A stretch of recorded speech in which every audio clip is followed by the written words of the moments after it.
over to you. Thank you so much, Sam, and thank you to Rock Around the Blockade for the invitation to join you all today. I am out of town, and so I'm on a friend's Wi-Fi, and I'm a little bit nervous about the quality. So if at some point I am unclear, maybe just send me a little X, a no react sign, and I will slow down. Um, so I wanted to start with a little bit about the sports and Olympics. And so Cuba first took part in the Summer Olympic Games back in the year 1900. And Cuba is second among all American countries for Summer Olympic gold medals, only behind the United States. They have also won more medals in total than any country in Latin America. We cannot mention Cuba and the Olympics without the name Meahin Lopez, the Cuban Greco-Roman wrestler who participated in 6 Olympic Games and remained unbeaten from Beijing 2008 to Paris 2024. At the Paris 2024 Games, Meahin gained legendary status when his win secured his spot as the first ever Olympic athlete to win 5 straight Olympic gold medals in the same individual event. And so this is a huge badge of honor for Cuba and its Institute of Sports, INDER. Over the decades, Cuba has won 86 gold medals in boxing, wrestling, athletics, judo, fencing, baseball, volleyball, weightlifting, canoeing, taekwondo, and shooting. Of Cuba's 86 gold medals, 4 were won before the Cuban Revolution, and the other 82 won after the triumph of the Cuban Revolution and its emphasis on developing what Che Guevara called the new human being, well-rounded revolutionaries who are politically conscious but also carry a deep love of culture, science, medicine, education, and sports. And I saw somebody posted a link to read Che Guevara's um, writing in the chat today, so make sure to check that out. In a speech delivered at the closing Congress of the Asociación de Jóvenes Rebeldes in April 1962, Comandante Fidel Castro said, "Young people sometimes need sport to use up their excess energy. Sport is also an instrument of discipline, education, health, and good habits. Sport is an antidote to vice. The youth need it, and the elderly need it, not to use up their excess energy, but to properly conserve the energy they have left. Good health is essential for a full life."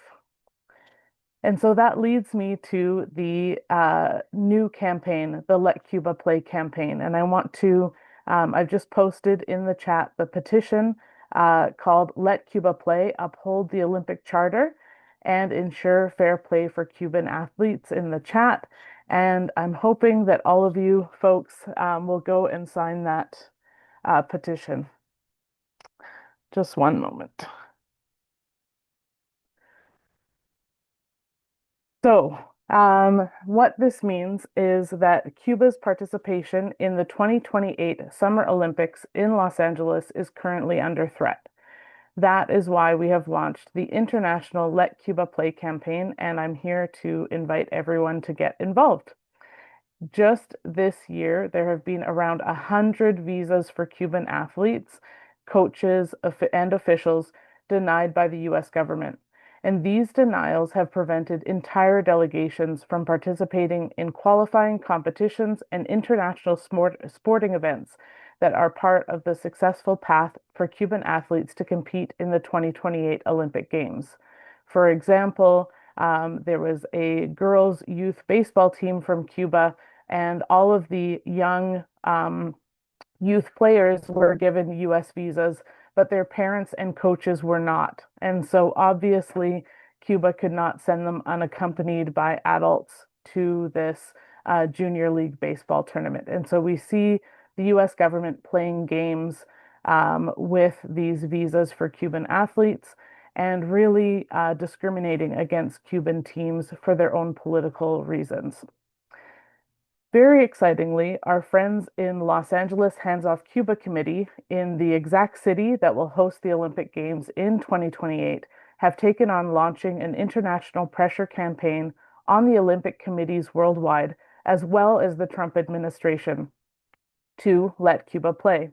This campaign has the support of the Cuban Institute of Friendship with the Peoples, ECAP, and also Cuba's National Institute for Sport, Physical Education, and Recreation, also known as INDER. The initiating campaign meeting was held last Sunday, and committees are now getting set up.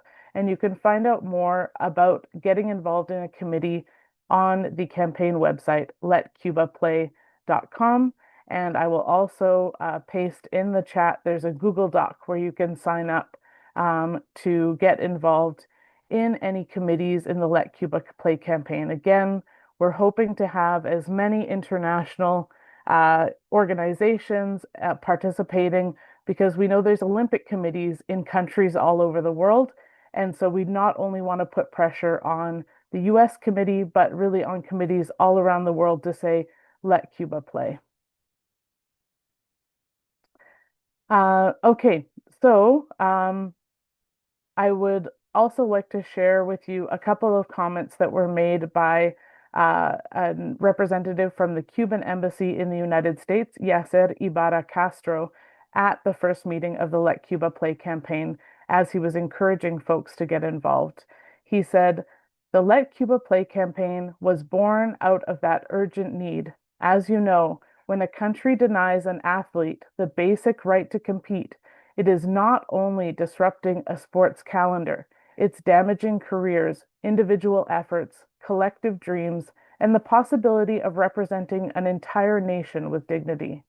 And yes, these obstacles are part of a broader policy of pressure and hostility that also manifests itself in the field of sports, other expressions of the pressure imposed on the Cuban people." Ibarra further explained at the meeting, "That is why this new campaign is so important. Let them play is not a slogan. It is a fundamental call for justice. We want our athletes to have access to qualifying competitions, and even if they secure their Olympic spots, we want to ensure that they do not face new excuses or obstacles at critical moments." So connecting this campaign to 100 years of Comandante Fidel to me is quite simple. Fidel was an avid fan of sports, pushed for competitive sport to be a major part of the Cuban Revolution, and as I mentioned before, he wanted working people in Cuba to be healthy no matter their age. However, in 2025, it is also not the first time that Cuba's participation in international sporting events has come under fire. And in 1962, Cuban athletes were on their way to Jamaica to participate in the 9th Central American Caribbean Games, and Fidel gave a major speech to athletes about US attacks on their sports teams. And this is what Fidel said at that time: "We are going to compete. We are going because we consider sports an important activity for the people, because we consider that sport is not a luxury or a privilege for minorities, but the right and opportunity of all citizens." Fidel warned, "The imperialists will try to create problems for the Cubans because the imperialists are interested in demonstrating that national independence is bad, that the redeeming and the just revolution is bad, that the government of the humble is bad, that the government of the monopolies, on the other hand, is good, that exploitation is good, that colonialism is good, that privileges are good, and discrimination is good." And so here we see Fidel really calling out what this campaign, even today in 2025, is all about. This is US imperialism enforcing its dominance, not only over politics or, war or all of these other, what we would usually consider bigger issues, but even down to smaller events like international sporting. But we also think of this campaign as a great way to get new folks involved. those who maybe are less interested in politics, but maybe are very avid sports fans. This is something where they can understand the importance of visas for Cuban athletes. And so we're planning to build a campaign that is consistent, that is creative, that is cooperative, and where all those who are interested in supporting Cuba are welcome to join. So I'm going to post in the chat also, so you can follow the campaign on social media, Facebook, Instagram, and TikTok. And please consider endorsing the campaign by visiting the letcubaplay.com website. Our work in solidarity with Cuba continues because Cuba inspires us. And we celebrate today 100 years of Comandante Fidel because of everything that the speakers and the videos have communicated today, that in the face of many difficulties, Cuba continues down the challenging but necessary path of holding up the torch of revolutionary internationalism, of socialism, and of a vision for a better world. We must stand with Cuba and we must encourage others to join us. Comandante Fidel Castro said, "For us, solidarity and internationalism is a principle and a sacred principle." So, this is the power of solidarity. Unity, unity, unity. That is why Fidel called it our sacred principle and why we must continue working together. I will conclude by saying, let Cuba play. Viva Fidel and viva la Revolución Cubana. Thank you so much for inviting me here today. Thank you so much, Tamara. Such a important campaign. I hope that we can collaborate in bringing that campaign across here to Britain and to Europe as well.